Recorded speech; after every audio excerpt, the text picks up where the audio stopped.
Finally tonight, a campaign comment about the fraudulent race attack claim since acknowledged and recanted by a John McCain campaign volunteer in Pennsylvania. You know the story quite well by now. It is a sad and demoralizing tale of a woman who could easily be summarized by the awful term B actress.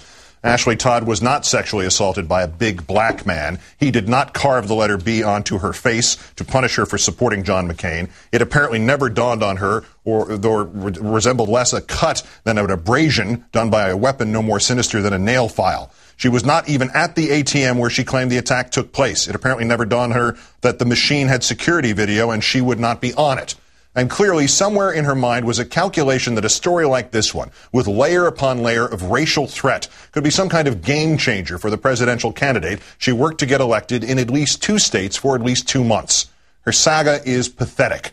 She now claims mental illness. If this too is not true, Ms. Todd might think she's pulling another fast one over on the rest of us. In fact, her claim seems to be accurate whether she knows it or not. And much more disturbingly, so was her calculation. At least until her story, in retrospect, a ludicrous confession, fell apart and she had to confess her crime. She had inspired dozens, perhaps hundreds of journalists and bloggers and all those in between on both political sides to stand over this nation's ever-present tinderbox of racial prejudice and racial fear and racial hatred. And she had brought them all matches. We already know what the executive vice president of Fox News had written while his organization was collectively perched next to that tinderbox, waiting for the slightest excuse to light it, and our nation ablaze. The over-the-top caveat thrown in for a window-dressing balance with not the slightest intention that it should ever be taken seriously. Quote, if the incident turns out to be a hoax, Senator McCain's quest for the presidency is over, forever linked to race baiting. That is the well-known part of what John Moody wrote. What preceded it was far less publicized and far more important. Part of the appeal of and the unspoken tension behind Senator Obama's campaign, he wrote, is his transformational status as the first African-American to win a major party's presidential nomination. That does not mean that he has erased the mutual distrust between black and white Americans, and this incident could become a watershed event in the 11 days before the election. If Ms. Todd's allegations are proven accurate, some voters may revisit their support for Senator Obama, not because they are racists, with due respect to Representative John Murtha, but because they suddenly feel they do not know enough about the Democratic nominee. Moody wrote that. It wouldn't be racism to suddenly blame Barack Obama for an attack on a white woman by a black man intending to punish her, not supporting another black man. It would instead be a watershed moment because it somehow meant they suddenly feel as if they do not know enough about the Democratic nominee. Its only connection would have been racial, but the response would not be racism. The tinderbox again, and a very large match provided by John Moody. I know that man. He is not stupid, not careless. He has, in fact, an educational background identical to my own, right down to the same college radio station. He knew what he was writing, a rationalization for racism.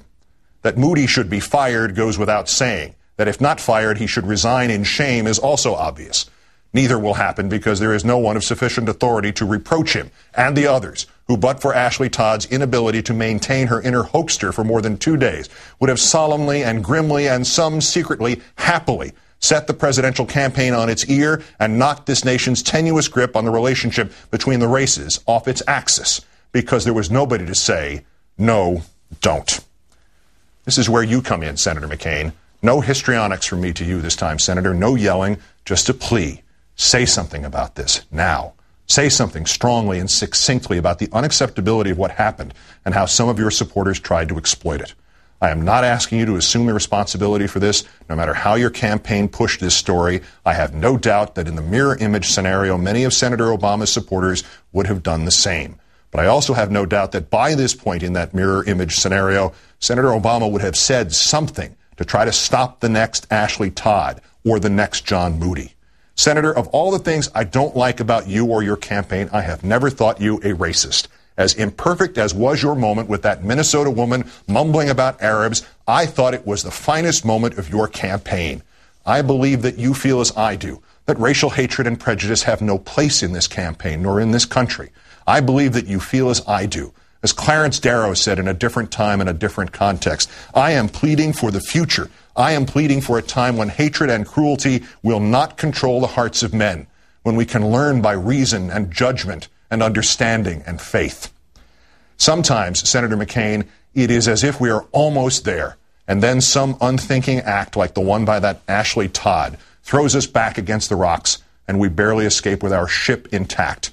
In that time of foundering, Senator McCain, far too few of us have a chance to personally right the ship, to heal instead of to stand idly by, to make a difference in this oldest and most wearying of our struggles as a nation. This chance, sir, is yours. Say something, or better yet, say something with Senator Obama about race and how we live with one another and how we can. Let this last week of the campaign be remembered, no matter how it turns out next Tuesday, as something other than the time Ashley Todd lied and the John Moody's threatened and you said nothing. Senator McCain, once again, grab the microphone. Thank you.